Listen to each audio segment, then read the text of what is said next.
तो संघ कहता कि हिंदू सर्वे सहोदरा हिंदू न पतितो भवेत्, कि जो हिंदू है, हिंदुस्तान में रहने वाले लोग जो सभ्यता सिंधु घाटी के आसपास पनपी, वो सब सहोदर है, अर्थात एक ही भारत माता की संतान है। हिंदू सर्वे सहोदरा हिंदू न पतितो भवेत्, हिंदू में कोई पतित नहीं हो सकता।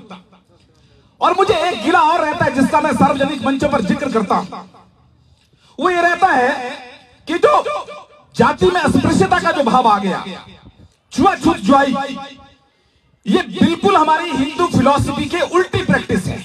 भूषण ज्वेलर्स, अनमोल रिश्तों के लिए।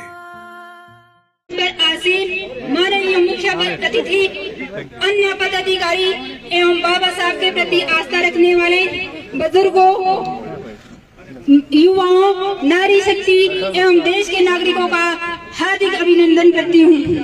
14 अप्रैल का यह पावन उत्सव भारत में ही नहीं अपितु पूरे विश्व भर में मनाया जाता है।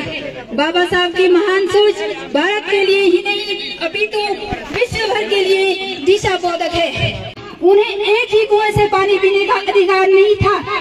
निम्न जाति के लोगों को साथ भेदभाव किया जाता था, उन्हें आगे नहीं बढ़ने दिया जाता था।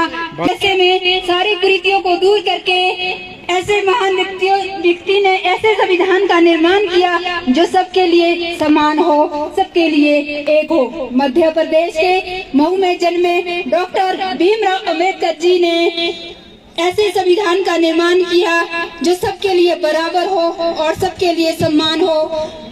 उन्होंने ऐसे छुआछूत और असमानता को पूरी तरह से खत्म करने का फैसला कर लिया। किसी ने ठीक ही कहा है कि खरीदने को जिसे कम थी दौलते दुनिया, कि खरीदने को जिसे कम थी दौलते दुनिया, किसी कबीर की मुट्ठी में वो रतन देखा, बड़ा ना छोटा कोई फर्क बस नजर का है, सभी पे जलते समय कफन एक सा देखा। बाबा साहब के जन्मदिन के उपलक्ष्य पे न केवल हम उनके कार्यों को याद करें, बल्कि उन्होंने जो मार्ग हमारे लिए प्रशस्त किया है, जो रास्ता हमें दिखाया है, समाज में उसे लागू करें। हम सभी मिलजुल कर रहे, किसी भी भेदभाव का पालन न करें, देश में समानता और अखंडता को बनाए रखने में अपना योगदान दे, और जो बाबा साहब ने सपना देखा है उसे पूरा करने में अपना योगदान दे। छोटी छोटी बातों पर लड़ाई झगड़ा ना करे और देश में प्रेम और सौहार्द का वातावरण निर्मित करे, तभी समाज में बाबा साहब का सपना तो पूरा होगा ही, आज का दिन भी पूर्ण होगा। अंत में मैं बस यही कहूँगी, हम नहीं है हिंदू मुसलमान, हम नहीं है शेखो ब्राह्मण, हम नहीं है काजी पुरोहित, हम नहीं है रामो रहमान, वेद से आगे खड़े हम, फर्क से अनजान है हम, प्यार है मजहब हमारा, बस इंसान है हम और बस इंसान है हम। धन्यवाद। जय हिंद, जय भारत। बहुत बहुत धन्यवाद सुनीता जी। मैं चाहूंगा एक बार जोरदार तालियां सुनीता जी के लिए हो जाएगा। हमारे बीच आज के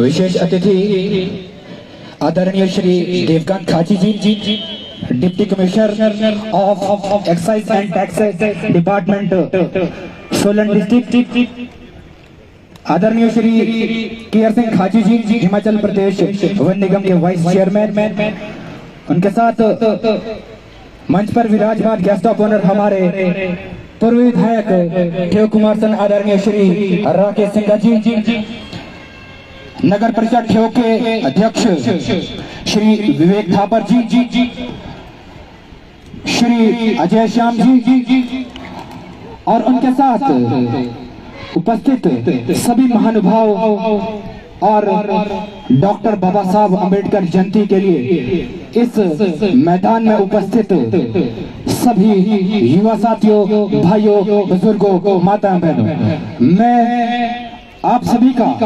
पुनः लोकजन वेलफेयर सोसाइटी की ओर से और अपनी ओर से यहाँ पधारने पर हार्दिक स्वागत और अभिनंदन करता हूँ। वो शख्सियत जिन्होंने इस देश के, इस राष्ट्र के निर्माण में सबसे महत्वपूर्ण भूमिका अदा की, और हमारा यही सपना होगा, हमारा सपना तभी साकार होगा यदि हम डॉक्टर बाबा साहब अम्बेडकर जी के द्वारा दिए गए विचारों को अपने जीवन में आत्मसात करें। निवेदन रहेगा सभी आयोजक सदस्य से कि वो भी आए और बाबा साहब अम्बेडकर जी के प्रतिमा के समक्ष पुष्प अर्पण करे और दीप प्रज्वलित करे। सभी विशिष्ट अतिथियों से, गणमान्य व्यक्तिगण से मेरा विनम्र निवेदन रहेगा, हम्बल रिक्वेस्ट, प्लीज आप सभी भी। और मैं चाहूंगा एक बार पीछे तक जोरदार तालियां हो जाए, क्योंकि आज लगना चाहिए कि ठोक में उस महान शख्सियत की जयंती को धूमधाम तरीके से मनाया जा रहा है। जोरदार तालियां,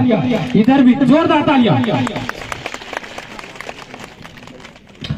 तो संघ कहता कि हिंदू सर्वे सहोदरा हिंदू न पतितो भवेत्, कि जो हिंदू है, हिंदुस्तान में रहने वाले लोग जो सभ्यता सिंधु घाटी के आसपास पनपी, वो सब सहोदर हैं, अर्थात एक ही भारत माता की संतान है। हिंदू सर्वे सहोदरा हिंदू न पतितो भवेत्, हिंदू में कोई पतित नहीं हो सकता। और मुझे एक गिला और रहता है जिसका मैं सार्वजनिक मंचों पर जिक्र करता हूं, वो ये रहता है कि जो जाति में अस्पृश्यता का जो भाव आ गया, छुआछूत जुआई, ये बिल्कुल हमारी हिंदू फिलॉसफी के उल्टी प्रैक्टिस है।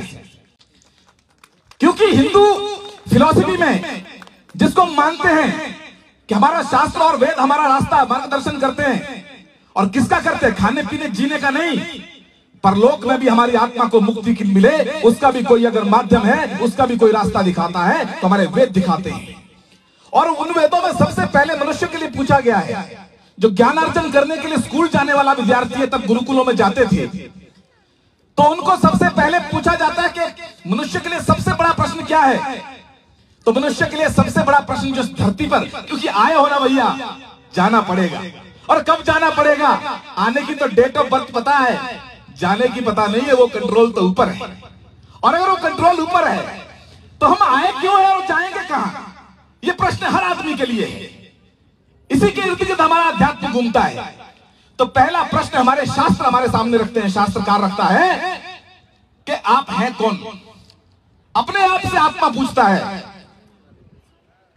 तो हम अस्मि, मैं कौन हूं? तो शास्त्र उसका जवाब देता है, ब्रह्मो अहम अस्मि, तू और कोई नहीं है, ये शरीर तू नहीं है, ये समाज द्वारा पुकारा जाने वाला नाम भी तू नहीं है। अगर तू कोई है तो ब्रह्म है, ब्रह्म से निकली हुई आत्मा है, और आत्मा को जाके परमात्मा में मिलना है। यही तो मूलभूत उद्देश्य है जीवन का। तो जब शास्त्र कह रहा है कि हर जीवात्मा में, और जीवात्मा में केवल मनुष्य नहीं, उसमें पशु आते हैं, निशाचर चला जाते हैं, थल चलाते हैं, उभयचर आते हैं, 84 लाख योनियां, उन सब में आत्मा रूपी ब्रह्म मौजूद है। तो फिर ये भेदभाव कहां से आ गया? तो कैसे जो है हमारे शास्त्र पर आरोप लग जाता है कि शास्त्रों के कारण ये अस्पृश्यता है, ब्राह्मणों के कारण ये अस्पृश्यता फैल गई। हाँ, मैनिपुलेशन गलत कर दिया, ये बात हो सकती है, लेकिन हमारे शास्त्र, हमारा धर्म हमको बोलता है कि हर आदमी में ब्रह्म है। जब सब में ब्रह्म है तो जो ये छुआछूत करते हैं और छुआछूत करने के लिए जो प्रेरित करते हैं, वो भी शास्त्रों का सहारा लेके, मैं समझता हूं कि सबसे बड़ा अपराध समाज के साथ और हिंदू जाति के साथ अगर किसी ने किया है तो ऐसे विद्वानों ने फिर किया है। और 2 उदाहरण देकर के मैं अपनी बात समाप्त कर रहा हूं कि इसी अस्पृश्यता की प्रैक्टिस के कारण मैं कहता हूं कि जब थ्योरी और प्रैक्टिस में डिफरेंस आ जाए, थ्योरी बोलती है कि सब एक समान है, छुआछूत का प्रश्न नहीं, सब ब्रह्मा से निकले, ब्रह्म से निकले, ब्रह्म में जाना है, तो फिर उस थ्योरी, उस हिंदू माइथोलॉजी को, उस हिंदू थ्योरी को जब हम प्रैक्टिस में लाते हैं तो प्रैक्टिस में लाते लाते प्रैक्टिस करने वाले कुछ गलती कर रहे हैं। अब डॉक्टर को पढ़ाई तो गई है, नॉट भी कुछ और, लिवर का फंक्शन बताया गया कि ये डाइजेशन में लिवर का ये रोल है, लेकिन वो डायग्नोज करने लग पड़ा डाइजेशन के लिए फेफड़े का। तो भैया किताब की गलती नहीं है, थ्योरी की गलती नहीं है, प्रैक्टिस जो कर रहा है, इंस्ट्रूमेंट जो लेके चला है प्रैक्टिस का, वो गलत कर रहा है। इसलिए थ्योरी में किस केमिकल का क्या एक्शन रिएक्शन होगा वो पढ़ाना शास्त्रकार का काम है, शास्त्र का काम है। लेकिन अगर आप किसी केमिकल के साथ उल्टे केमिकल को डाल दोगे तो विस्फोट होगा। और मुझे लगता है कि जो जातीय अस्पृश्यता का विस्फोट हमारे समाज में हुआ है, ये वो गलत प्रैक्टिस के कारण हुआ है। सही थ्योरी को जब गलत प्रैक्टिस में लाया गया, उसके कारण ये सब हुआ।